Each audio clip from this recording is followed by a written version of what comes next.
అందుకే ఈనాడు రాష్ట్ర ప్రభుత్వం ఎవరి మతాన్ని వాళ్ళు ఆచరించుకుంటూనే ఇతర మతాలను గౌరవించే విధంగా ఈరోజు పరిపాలనను కొనసాగిస్తున్నాం.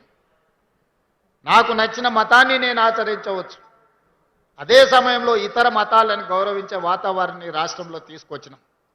మత ప్రాతిపదికన ఎవరైనా దాడులు చేయాలన్న ఆలోచన చేసినా, అనుకోని చెదురుమదుర సంఘటనలు ఏవైనా జరిగినా ప్రభుత్వం కఠినంగా అణిచివేసింది.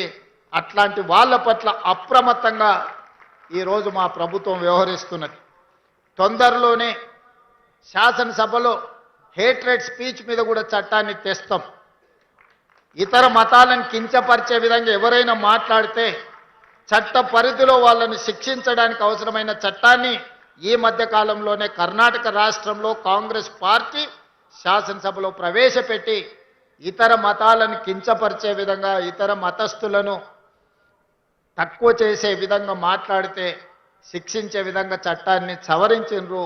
తొందరలోనే తెలంగాణ రాష్ట్రంలో కూడా బడ్జెట్ సమావేశాలలో ఆ చట్టాన్ని తీసుకొచ్చి అన్ని మతాలకు సమానమైన హక్కును, అధికారాన్ని, వాళ్ళ యొక్క మతాన్ని వాళ్ళు ఆచరించే స్వేచ్ఛను తెలంగాణ రాష్ట్ర ప్రభుత్వం అందిస్తుంది అని చెప్పి నేను ఈ సందర్భంగా తెలియజేస్తున్నా. ఈనాడు క్రిస్టియన్ మైనారిటీ, ముస్లిం మైనారిటీ, ఇతర ఏ మైనారిటీలైనా ఉండొచ్చు, వాళ్ళకు అందించే సంక్షేమము, అభివృద్ధి ఎవరి దయ కాదు, వాళ్ళ హక్కు అని నేను సంపూర్ణంగా విశ్వసిస్తున్నా. మీ హక్కులను కాపాడడానికి మేమున్నాం. మీ హక్కులు ఎక్కడైనా భంగం కలిగితే సరిదిద్దడానికి మా ప్రభుత్వం సిద్ధంగా ఉంది. ఈరోజు చాలా ప్రాంతాలలో క్రిస్టియన్ సోదరులకు శ్మశాన వాటికల యొక్క సమస్య ఉన్నది నా దృష్టికి వచ్చింది. కానీ గ్రామం పక్కనే భూమి కేటాయించాలంటే ఈరోజు ప్రభుత్వం దగ్గర భూమి లేదు. అందుకే వేదిక మీద ఉన్న మత పెద్దలకు నేను ఒక సూచన చేస్తున్నా. ఊరికి కొంచెం దూరంగా అయినా ప్రభుత్వ భూమి ఉంటే కేటాయిస్తాం, ప్రభుత్వ భూమి కేటాయిస్తాం. లోకల్గా ఏదైనా జరిగినప్పుడు అంబులెన్సులను ఏర్పాటు చేసుకోండి ఇక్కడి నుంచి అక్కడికి తీసుకెళ్ళడానికి. ఊరి పక్కనే శ్మశాన వాటిక ఇవ్వాలి అంటే ప్రభుత్వానికి భూముల అందుబాటు తక్కువ ఉన్నది కాబట్టి కొంచెం దూరంగా అయినా భూములను కేటాయించి ఆ భూములను కాపాడడానికి అవసరమైన రక్షణ గోడలు కట్టి భూములు, శ్మశాన వాటికలను కేటాయించాలి అని, బ్రతకడానికి ఇల్లు ఇచ్చినప్పుడు, మరణించినప్పుడు కూడా వాళ్ళని ఎక్కడ మనము తీసుకువెళ్ళాలో కూడా ప్రభుత్వం బాధ్యత.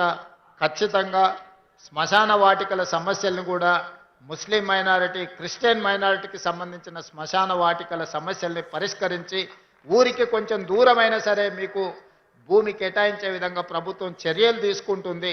దానికి అవసరమైన అంబులెన్సులు కానీ ఇతర వాహన సదుపాయాన్ని ప్రభుత్వ పరంగా చేస్తాం, లేదా స్వచ్ఛంద సంస్థల్లోనూ ప్రోత్సహించి వాళ్ళ ద్వారా కూడా మీకు ఆ సహాయాన్ని అందించే విధంగా ఏర్పాట్లు చేస్తాం.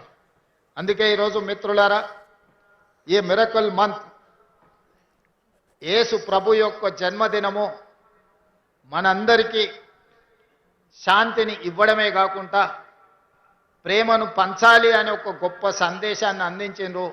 ఆ స్ఫూర్తితో ప్రభుత్వం పనిచేస్తుంది. మీకు క్రిస్మస్ శుభాకాంక్షలతో పాటు నూతన సంవత్సర శుభాకాంక్షలు తెలియజేస్తున్నా. నూతన సంవత్సరం మనందరి జీవితాలలో గొప్ప మార్పును తీసుకురావాలి.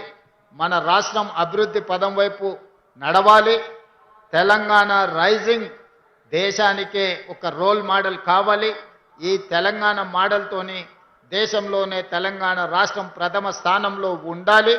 ఈ విధంగా ముందుకు వెళ్ళడానికి మాకు శక్తిని ఇవ్వండి. ఆ శక్తిని ప్రసాదించడానికి మీరందరూ ప్రభువును ప్రార్థించండి, మమ్మల్ని ఆశీర్వదించండి అని కోరుకుంటూ మీ అందరి దగ్గర సెలవు తీసుకుంటున్నా. ధన్యవాదాలు మిత్రులారా.